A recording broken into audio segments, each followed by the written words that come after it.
A man named Marcus. He is 34 years old. He lives in Copenhagen, Denmark. By every outside measure, Marcus is doing well. He has a design studio. He has clients across Scandinavia. He has a calendar so full it looks like a modern art painting. But every night, when the bells of the church chime midnight, Marcus lies in his bed and feels something he cannot name. Not sadness, not failure. Something quieter than both. The hollow feeling of a man who worked 14 hours today and achieved absolutely nothing that mattered. Here is the anatomy of his days. 8 in the morning. The alarm screams. Before Marcus even clears the sleep from his eyes, his hand moves, not toward the window, not toward the coffee, toward the phone. It is a reflex, like a smoker reaching for a cigarette before they are even fully awake. In seconds, he is flooded. An angry client email, a political crisis in a country he has never visited, a sea of perfect glowing lives on Instagram, all of them silently whispering that he is somehow behind. By 8:05 in the morning, Marcus has not yet stood up. He has not yet had a single thought of his own. But he has already handed his mind over to 1,000 strangers. He spends his day reacting. A message arrives. He stops, replies. A notification. He stops, checks. A video call he wasn't prepared for. He stumbles through it. He looks up. It is 3 in the afternoon. He hasn't eaten. He hasn't done anything real. By midnight, Marcus is exhausted. Not the good exhaustion of a man who built something, the gray, hollow exhaustion of a man who spent 14 hours chasing smoke, never once putting out the actual fire. Marcus tells himself he just needs more time. He does not yet understand the truth. He has plenty of time. He is simply being robbed of it every single morning before he even opens his eyes. And the thief is not his clients, not his calendar. The thief is 6 inches long, fits in his pocket, and he picks it up willingly every single day before he has even decided to be awake. One Tuesday, a small brown package arrives at his door. It is from Thomas, his oldest friend, someone who 3 years ago quietly disappeared from the noise of Copenhagen and moved to Amsterdam to, in his own words, find his breath. Inside the package is a book, old, spine cracked, pages soft and yellow at the edges, and a handwritten note. Marcus, 3 years ago I almost lost everything. My business, my health, my relationship, all of it, because I thought being busy meant I was winning. Then someone gave me this book. Please read it. Tonight if you can. I think it might be the most important thing I ever send you. Thomas. Marcus puts the book on his desk and forgets about it for 4 days. Then Friday comes. He misses the deadline for the biggest contract of his year. He didn't forget it.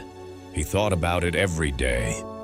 But every day, the real work kept getting pushed aside under the weight of 40 unimportant messages and an inbox that refilled itself like a tide he could never outswim.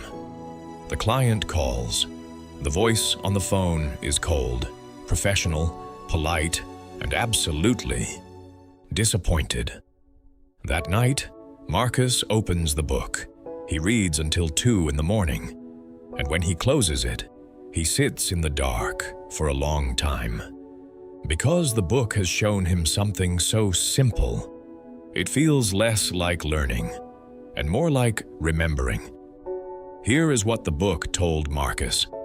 Every morning, you wake up with a full charge, not of money, not of time, of mental energy, the ability to focus, to think clearly, to create something from nothing. Think of it like a battery. Every morning, that battery is at 100%, but every single thing you do throughout your day drains it. Answering an email drains it. Reading a news headline drains it. Scrolling through other people's lives drains it faster than almost anything else. Now think about Marcus. He wakes up, battery at 100%, reaches for his phone, drops to 80, reads the angry client email, drops to 65, scrolls Instagram for 12 minutes, drops to 50, and then, with half his mental energy already given away to strangers, he tries to do his most important, most demanding, most creative work. The book described it perfectly. You are trying to build a cathedral with a flickering flashlight. And then the book asked one question. What would happen if tomorrow morning, before you gave a single percentage of your battery to anyone else, you used it on yourself first? Marcus decided to wake up at 5 in the morning, not because 5 a.m. is a magic number, but because at 5 a.m. in Copenhagen, the whole city is still sleeping. No emails, no clients, no noise from anyone else's life. Just silence. And his battery, completely untouched. But Marcus knew himself. He knew that motivation is a feeling, and feelings disappear the moment a warm bed makes its argument at 5 in the morning. What lasts is a system. So the night before, he built one. Running shoes placed directly in front of his bedroom door, journal open on the desk, phone left in the kitchen, far away, so he would have to physically walk across cold floors to silence the alarm. Then he went to bed at 10 p.m. Because the book was clear, you cannot wake up early if you go to bed late. Sleep is the foundation. Without 7 to 8 hours, nothing else works. 5 a.m. The alarm fills the apartment. The room is dark. The Copenhagen wind speaks through the window frame. Every cell in his body argues for the duvet. He thinks about the phone call from Aarhus, the cold voice, the word disappointed. He sits up. His feet touch the floor. His feet find the shoes. He doesn't think. He doesn't wait to feel ready. He just puts them on and steps out into the dark. The book called it the holy hour. 1 hour, 3 equal parts, 20 minutes each. First, he runs along the Nyhavn Canal. Dark, quiet, beautiful in a way tourists never see. The only sound, his soles on wet cobblestones. Slap, slap, slap. Within minutes, something shifts. The permanent fog behind his eyes, the anxiety, the comparison, the noise, goes quiet. Like a snow globe after all the snow has finally settled. His brain, flooded with natural mood and focus chemicals, is sharper than it has been in years. Second, he writes, 3 pages, longhand, no rules, no editing, just everything in his head, poured onto the page. Fears, ideas, frustrations, half-formed dreams. By the 3rd page, something loosens in his chest, something he had been carrying so long. He forgot it wasn't supposed to be there. The mind, like muddy water left completely still, finally begins to clear.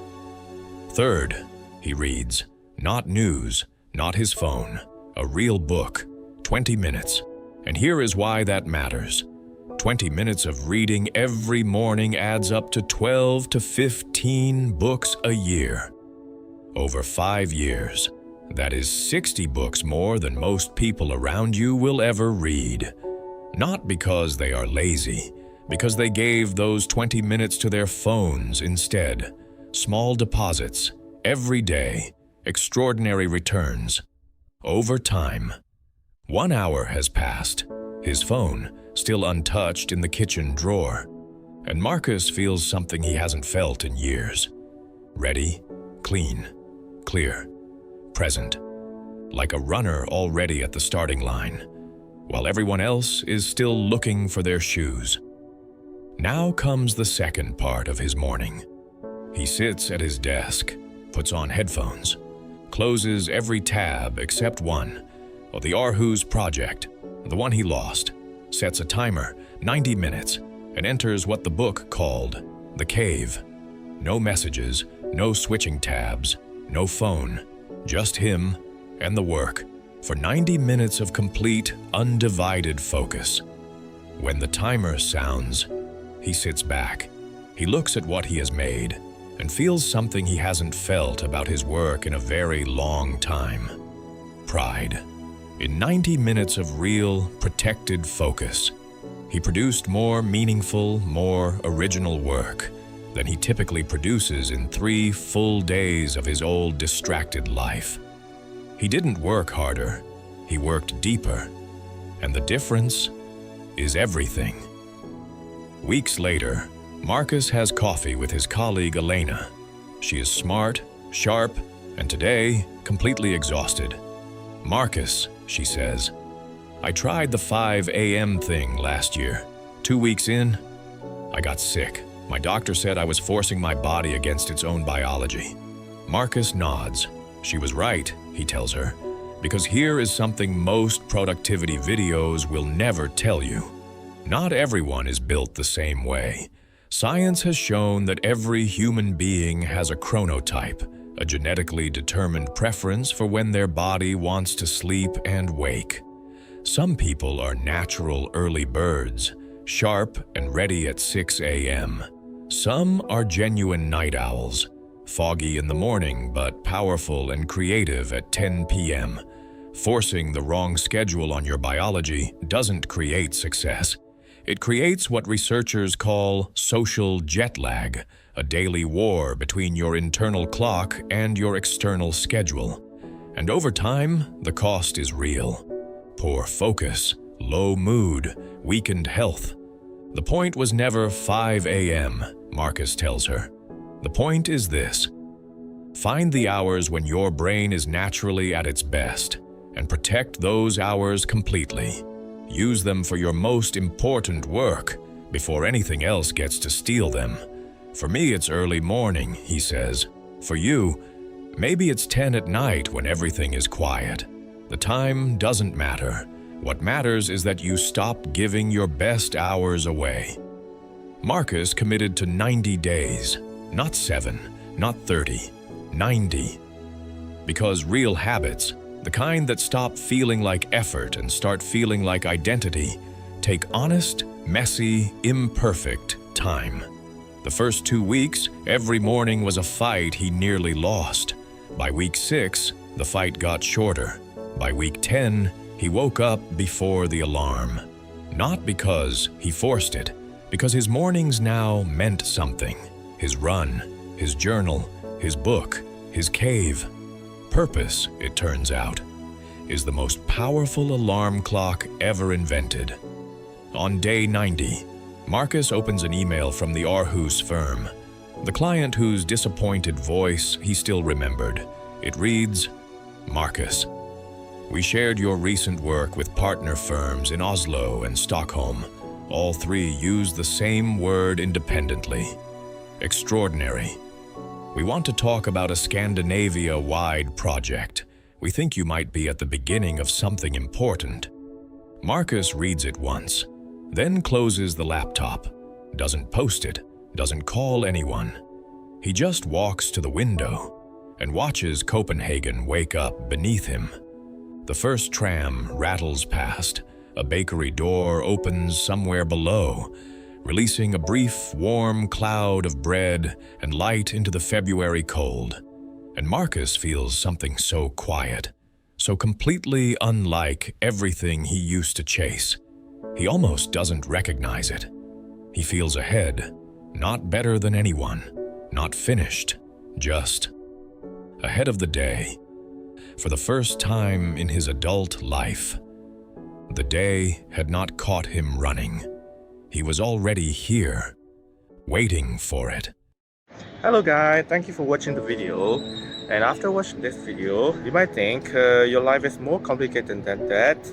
But I agree that if it is you think like that, I agree that. But I have a question is,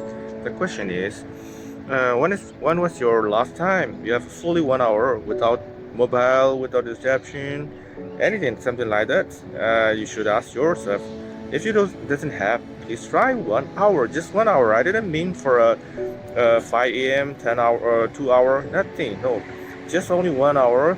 Just be yourself, enjoy your life, and then keep thinking, deep thinking in yourself, and then it will be make you feel more better in the future as well.